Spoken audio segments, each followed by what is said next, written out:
¿Ya podemos empezar? Sí. Bueno, pues buenas tardes a todos. Lo primero también es para rectificar esto que están diciendo de que nosotros parece ser que vamos en contra de los vecinos, cuando eso no es cierto, de el por qué nos hemos abstenido, porque tampoco podemos decir ni estar con uno ni con otro, porque hay tasas que no son ciertas, porque dicen que las congelan y no es cierto, sino que ya han llegado a un tope de que no se pueden subir. Pero tenemos aquí a nuestro compañero José Luis Huerta, que es el que más ha entendido está, y os lo va a explicar mejor que yo. ¿Empieza, señor José Luis? Bueno, pues... Por favor. Sí. Bueno, pues... La razón de la rueda de prensa es para explicaros de por qué nos hemos abstenido y por qué no hemos hecho otra cosa. En ese documento que os hemos entregado, yo creo que está suficientemente claro el por qué, y yo no lo voy a leer el documento, sino que me voy a limitar a comentar algunas cosas que son muy curiosas. En primer lugar, como tenéis en el documento, hay en este momento 43 ordenanzas fiscales vigentes, y de esas 43 ordenanzas fiscales ellos solamente han tocado 12. Quiere decir que 31 las han dejado, aunque es muy matizable, pero las han dejado sin tocar. De cara al 2014 no hacen nada con ellas, ni las suben ni las bajan, y con matices las dejan congeladas. Con lo cual eso es un dato muy importante a la hora de que nosotros opinemos, estemos a favor, estemos en contra, o nos abstengamos, porque la mayor parte de las ordenanzas no las tocan. Luego, el planteamiento que ellos tienen de que las congelan, no es verdad que las congelen, primero porque hay 12 ordenanzas que sí las tocan, con lo cual como mínimo hay 12 que no congelan, y luego la congelación es muy discutible y muy relativa. Hay varias ordenanzas que las suben muy por encima del IPC, como por ejemplo la del alcantarillado y la del agua. La del alcantarillado más todavía que la del agua. La suben, la explicación que ellos dan, que es relativamente cierta, y digo relativamente cierta, pero se podría hacer de otra manera, es como consecuencia de las obras que se están haciendo en el colector, todas las obras que se están haciendo y que tienen un periodo de amortización, y que va a implicar que a partir del 2017 probablemente haya una subida de precios importante, tanto en el alcantarillado como en el agua, pero esas obras es lo que justifican el que nos estén subiendo esas tasas. Pero esas tasas vienen subiéndolas mucho durante los 3 o 4 o 5 últimos años, con lo cual insisten, y además la subida fundamental de las dos está en la cuota fija, en la que no depende de consumos ni de ninguna otra historia, sino que por narices la pagamos todo hijo de vecino porque es cuota fija. Luego hay al menos 2 impuestos que ellos no los han mencionado y que no los pueden congelar por una razón muy sencilla, porque están al máximo, el tipo que se aplica en esos 2 impuestos está al máximo del legalmente posible, con lo cual como está al máximo, pues evidentemente no es que no les toquen, es que no les pueden tocar, no pueden ir por encima, en todo caso tendrían que ir hacia abajo, con lo cual no lo dicen, lo deberían de haber dicho. Luego tampoco han mencionado una tasa que por sentencia judicial la han eliminado, que es la A28, que es la que se utiliza el suelo, el vuelo aéreo de Ciudad Real por las empresas de telefonía móvil.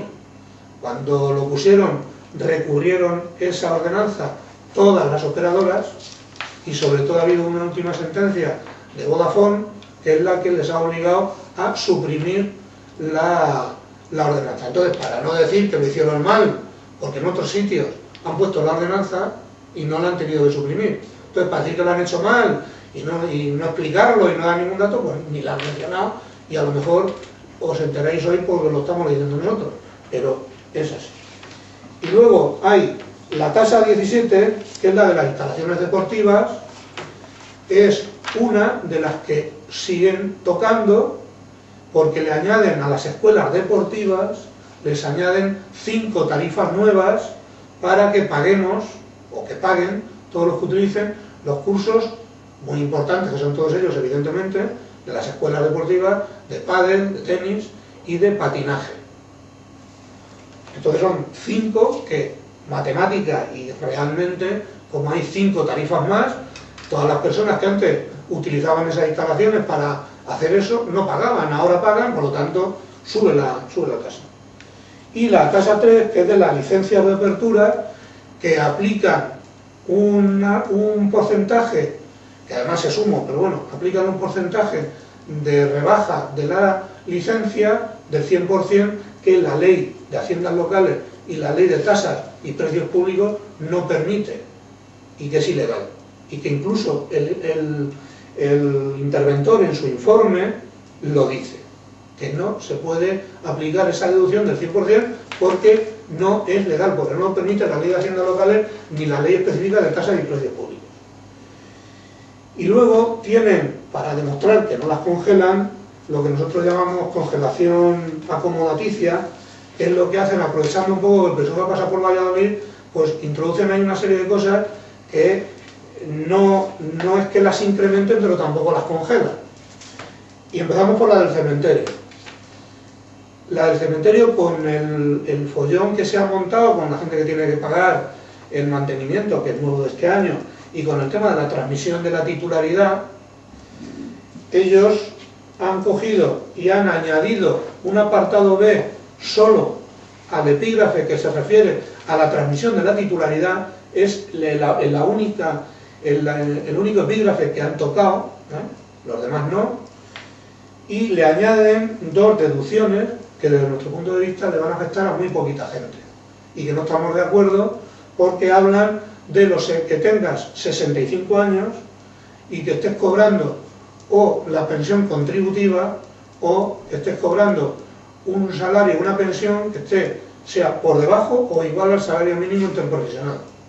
Con lo cual quiere decir que un jubilado que esté cobrando una pensión, que esté cobrando el salario mínimo interprofesional o que cobre la pensión, la no contributiva, pero que no tenga 65 años, y los hay, evidentemente, no va a tener derecho a esa deducción. Con lo cual quiere decir que están haciendo una deducción que le afecta a poca gente, pero que queda muy mona y muy bonita, y parece que están haciendo algo en la tasa, pero que no tocan para nada la tasa del cementerio, que desde el año 2009, la vienen subiendo de manera bestial. Y que este año han empezado cobrando el mantenimiento, que ni siquiera lo recoge el reglamento, aunque el concejal diga que sí. No hay ningún artículo en donde hable el reglamento del cementerio de el mantenimiento del cementerio. Incluso, queriendo ser puristas, ellos tenían que haber valorado qué es eso del mantenimiento, cuántos metros, qué es lo que mantienen, en qué consiste, y cuánto vale eso y de dónde se sacan esos precios. Porque la ley de haciendas locales dice que cuando yo pongo una tasa nueva o hago una modificación de una tasa, yo tengo que presentar un estudio de mercado, porque la tasa está referida al precio de mercado que tiene ese servicio que yo estoy ofreciendo a los vecinos. Con lo cual, tendrían que haber dicho, pues esto sale de aquí porque vale tanto y porque tenemos que mantener 7 pasillos y 14 árboles. Que no es el mantenimiento que eso conllevará, pero bueno.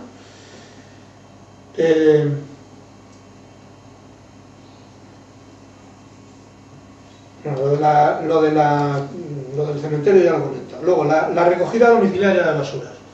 La recogida domiciliaria de basuras la vienen subiendo desde hace unos años mucho, y lo más reseñable, para no echarnos muy atrás, es que, de acuerdo con el plan de ajuste, lo que aprobaron en el plan de ajuste es que ni el año pasado, 2012, ni el 2013 iban a subir la tasa, porque el mismo plan de ajuste decía que los ingresos eran superiores a los gastos y por lo tanto no se iba a subir la tasa. Y el 2012 se subió y lo han subido el 2013. Y luego ha habido una segunda subida, que no pueden hablar de congelación, que nosotros hemos valorado en 15,14 euros por recibo, y que es el 30% de los días de recogida que han disminuido, por capricho suyo, y que han obligado a que en esa historia entre, porque está dentro de la misma recogida el Ayuntamiento de Miguel Turra, aunque el Ayuntamiento de Miguel Turra ha tomado opción de hacer otra cosa. Entonces nos están quitando un 30% de los días, es decir, pagando el mismo dinero nos dan menos servicio, con lo cual es una subida indirecta, evidentemente, lo quieran o no lo quieran reconocer. Nosotros hemos planteado que eso no sea así y nos han dicho que vuelva usted mañana, o sea, con lo cual es una subida. Pero hay otro problema con la basura, y es que le han cambiado, y no lo ha explicado el concejal porque no quiere entrar en ese tipo de cosas, y que con nosotros se enfadó, pues se lo preguntamos directamente, le han cambiado el título de la ordenanza y le han cambiado el hecho imponible y han cambiado el que era recogida domiciliaria de basuras por la de gestión de residuos sólidos urbanos. Y cuando se ve el hecho imponible, se ve perfectamente que todo lo que dicen que está en el hecho imponible es lo que hace el RSU. Con lo cual, si ellos están cambiando el hecho imponible, están cambiando la denominación, ¿qué es lo que pueden estar pretendiendo hacer? Pues desde nuestro punto de vista, salirse del RSU y privatizar el servicio, o poner tarifas nuevas. Y por eso hablan de gestión y no hablan de recogida. Pero además, si tenemos en cuenta que la ordenanza de limpieza, cuando la modificaron en el año 2012, también introdujeron el tema de gestión de residuos, y si tenemos en cuenta lo que dice la modificación de la ley de base de régimen local, que está ahora en discusión, que desaparecen los consorcios, quiere decir que si juntamos una cosa con la otra, o con las otras, quiere decir que es muy probable que lo mismo que se salieron de la recaudación, de la Diputación, se salgan también. Y van metiéndolo poquito a poco, y cuando nos queramos enterar, está hecho. Entonces, esa es la razón por la que tampoco estamos de acuerdo que en el caso concreto de la basura, eso sea así. Y en el caso del impuesto del IBI, pasa algo parecido. El impuesto del IBI, hemos sido la capital casi más alta de España en el caso del IBI. Entonces, ellos, el porcentaje del IBI lo bajan, o sea, el ayuntamiento lo que hace es aplicar un recargo sobre el impuesto, porque el impuesto es estatal. Lo gestiona y lo cobra el ayuntamiento, pero es estatal. Y ellos han bajado el tipo del IBI, no porque lo hayan bajado, sino porque en la primera han hecho dos revisiones catastrales. Una que está del 2000 al 2010, inmediatamente después termina el 2010 y han hecho una segunda revisión catastral en la que estamos, que ha empezado en 2012 y que dura hasta el 2022. Lo que implican esas dos revisiones catastrales es que es el valor catastral de las viviendas de Ciudad Real, en términos generales, se multiplica por 7. La suma de las dos revisiones catastrales. Con lo cual, como se eleva la base de cálculo muchísimo, aunque tú bajes un poquito el tipo, estás cobrando mucho más. Y de hecho ellos en el informe que hacen lo reconocen. Y dicen que van a cobrar un 6% más por IBI este año, en 2014, consecuencia de la revisión catastral.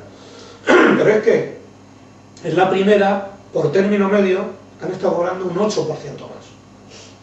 Con lo cual quiere decir que ellos han bajado, mientras ellos han bajado 4 décimas el tipo del IBI en los dos periodos de la vigencia de las revisiones catastrales, lo que han estado haciendo es que las han rebajado porque estaban cobrando, tenían muchísimos más ingresos.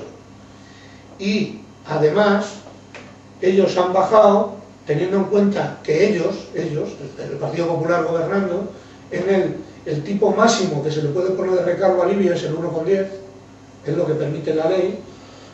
En el 98 estaba en el 1, en el 99 lo mantuvieron en el 1, y luego lo han ido bajando unas décimas hasta dejarlo en el 0,94 en función del incremento de los ingresos, consecuencia de la revisión catastral. Y no hay que hacer nada más que ver la serie que está aquí.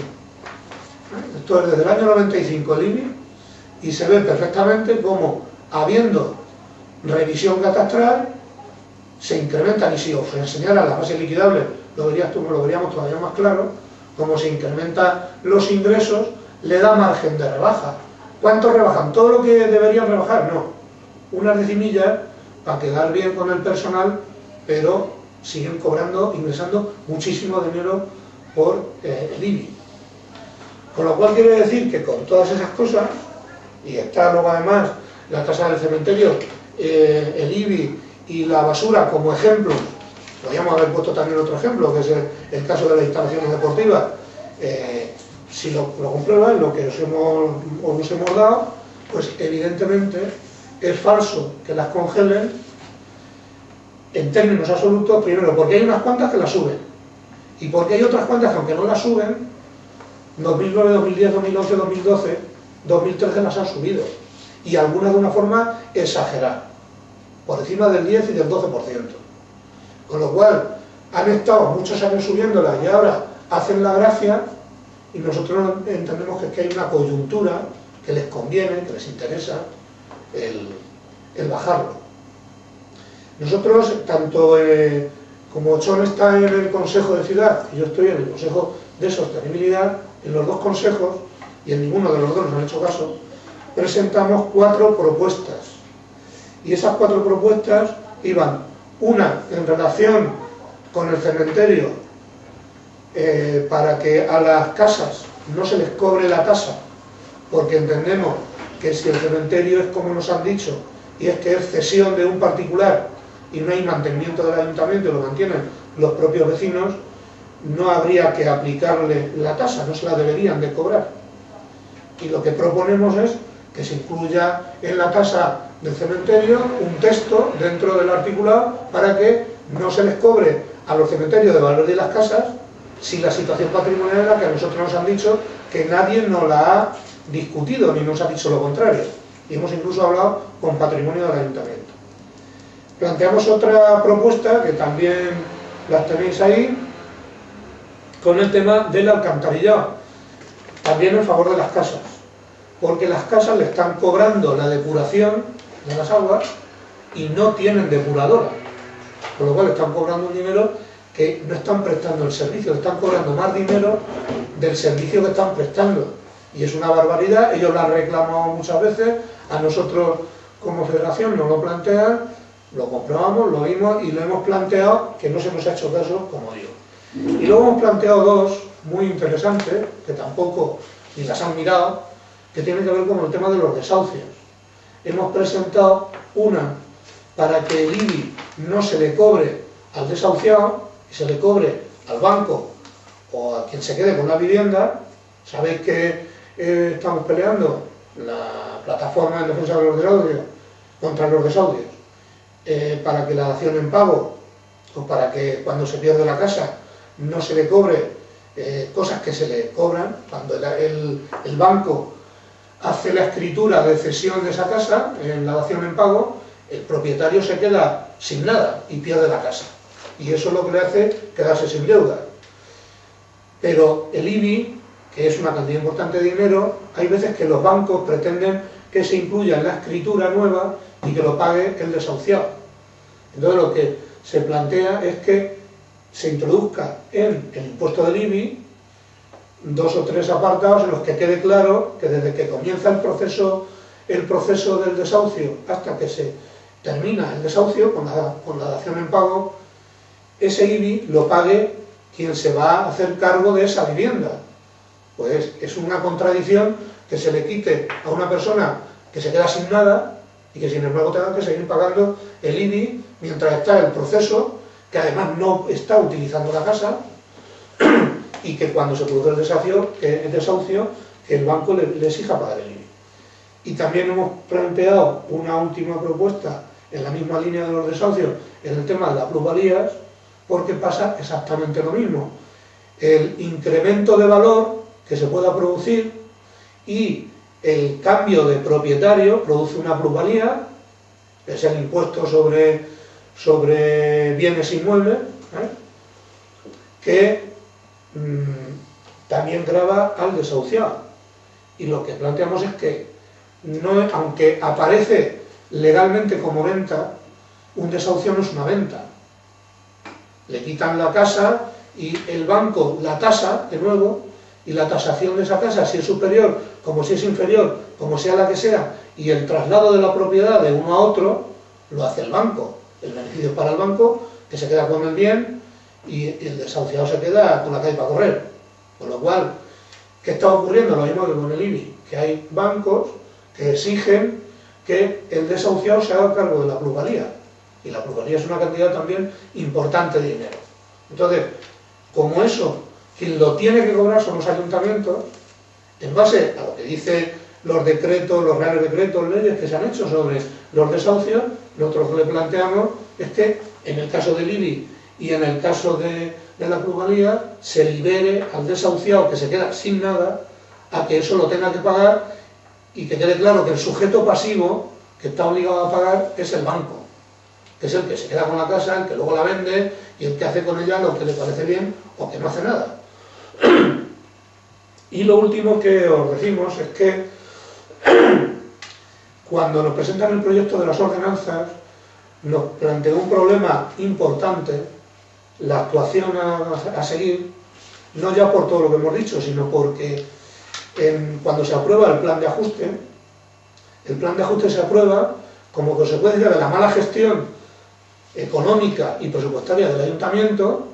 Tenían, aunque oficialmente nadie ha dicho eso, tenían en torno a 23 millones de euros en deuda, en facturas sin pagar, y sabéis los decretos leyes que hace el gobierno central, el tema del pago a proveedores, todo eso se gestiona y eso conlleva que tienen que pedir un crédito que el Estado avala a través del ICO, y ese crédito lo pide el ayuntamiento, se lo avala el Estado y ellos pagan el interés, que es de un 5 o un 6%.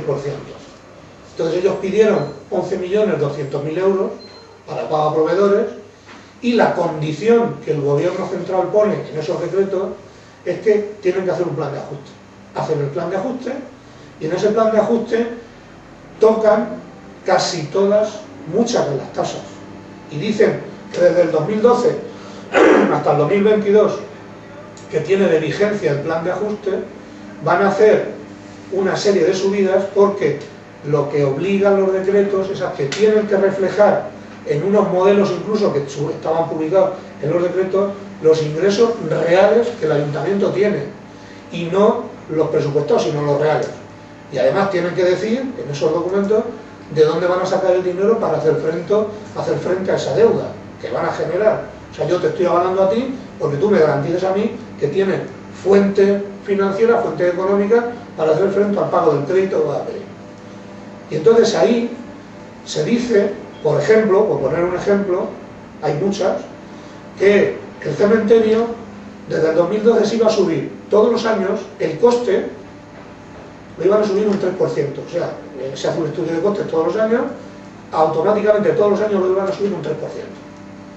Y se dice que las tasas del cementerio, todas las tarifas del cementerio, las iban a subir del 2012 al 2016 el 10% todos los años, y del 2017 al 2022 el 3%.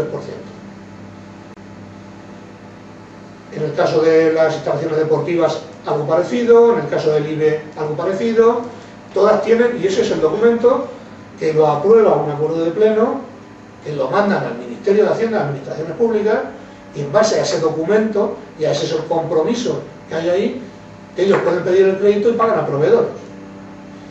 Nuestra sorpresa ahora es que cuando ahora dicen que congelan las ordenanzas fiscales, lo que están haciendo es incumpliendo de manera expresa eso que han mandado y no dicen por qué lo incumplen, ni dónde lo sacan. Como no lo han explicado nada, nosotros presentamos un escrito que incluso registramos para que no hubiera disculpa de que no nos contestaban porque no estaba registrado, pidiendo que el interventor informe técnicamente diciendo que es legal, que se puede incumplir el plan de ajuste y hacer lo contrario a lo que estaba aprobado. Nosotros entendemos que legalmente eso no se puede hacer, hay un acuerdo de pleno que incumplen, y legalmente, si hay un acuerdo de pleno que dice una cosa y por la razón que sea yo tengo que cambiar, tengo que adoptar otro acuerdo de pleno anulando el anterior y aprobando el siguiente. Eso no se ha hecho. Es más, en el informe que hace el interventor, no, si ya he terminado, en el informe que hace el interventor sobre las tasas no menciona para nada el plan de ajuste y no dice si se puede o no se puede. Entonces nosotros lo que no queríamos y no queremos es ser parte o colaborador necesario en esa historia, y le hemos pedido cosas que no nos han contestado, que ahora, como vamos a presentar alegaciones dentro del plazo que la ley prevé, volveremos a insistir en ello, porque vuelvo a repetir, han rebajado las tasas, las que han congelado, las han congelado, pero incumpliendo el plan de ajuste. No sabemos si lo van a incumplir también el año que viene, si van a alargar el periodo de vigencia del plan de ajuste, si van a reajustar el plan de ajuste, es decir, van a hacer otro reajustando, si lo van a alargar en el tiempo. Todo eso serían posibilidades para hacer frente al compromiso que adquirieron de pagar el crédito. Porque evidentemente, y con esto termino, los 16 millones de superávit son 16 millones sobre el papel, lo ha reconocido el propio concejal, es una diferencia que aparece contablemente, pero no es un dinero físico que exista, ¿eh? Y los 300.000 euros del saldo positivo del remanente de tesorería son 300.000 euros. Es muy poco dinero.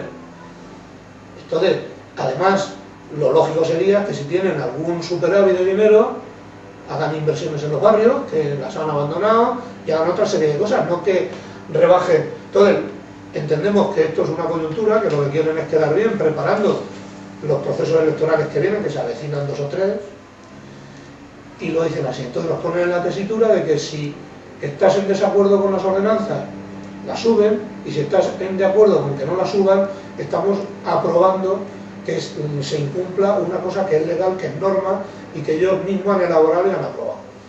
Y esa es la situación global de las ordenanzas. Han dicho que van a presentar el plazo que está claro, ahora abierto después de la aprobación inicial. Cuando se publique, tendremos 30 días y las presentamos. No sé si las tenéis definidas las redacciones que vais a presentar, si incorporaréis las 4 propuestas. Lo tenemos que discutir, porque lo preparamos y lo discutimos y luego lo decimos, pero como mínimo las 4 propuestas que hemos presentado las vamos a mantener. Eso sigue adelante. Y luego seguramente que habrá alguna cosa más, pero vamos, tenemos que verlo.